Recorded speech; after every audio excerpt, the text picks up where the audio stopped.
आजादी में दो तरह के लोग हिस्सा लिए। हम आजादी में भाग लिए और आरएसएस वाले आजादी से भाग लिए।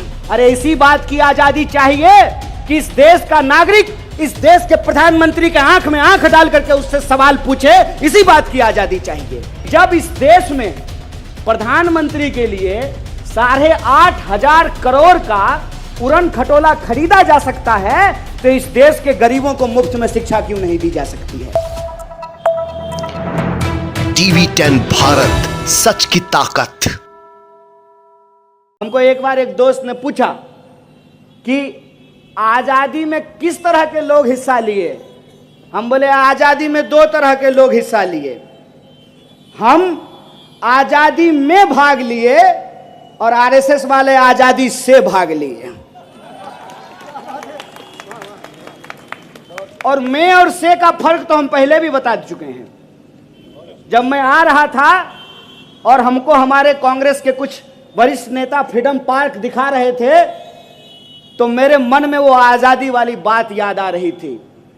जब हम आजादी की बात बोलते थे तो यही लोग व्हाट्सएप पे आपसे पूछते होंगे कि किस चीज से आजादी चाहिए, क्यों आजादी चाहिए, देश तो आजाद हो गया है, फिर आपको किस बात की आजादी चाहिए?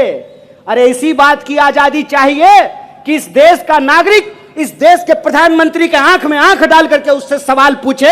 इसी बात की आजादी चाहिए। आजादी कोई भीख है, आजादी कोई वरदान है। आजादी कुर्बानियों से हासिल की हुई चीज है और हमको लगातार आजादी के उस दायरे को बढ़ाने की जरूरत है।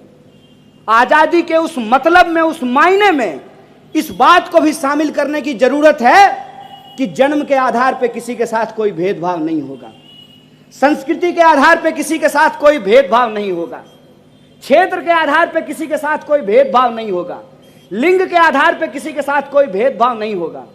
जब संविधान ने हमको बराबर किया है तो हम बराबरी के उस एहसास के साथ, बराबरी के उस अधिकार के साथ हम अपनी जिंदगी को जी सकें। जब संविधान ने महिला और पुरुष का वोट बराबर किया है तो आप कौन होते हैं महिला और पुरुष के बीच में विभेद पैदा करने वाले? इस सवाल का जवाब हम पूछ सकें। हम ये पूछ सकें कि जब इस देश में प्रधानमंत्री के लिए 8,500 करोड़ का उड़न खटोला खरीदा जा सकता है, तो इस देश के गरीबों को मुफ्त में शिक्षा क्यों नहीं दी जा सकती है? टीवी 10 भारत, सच की ताकत।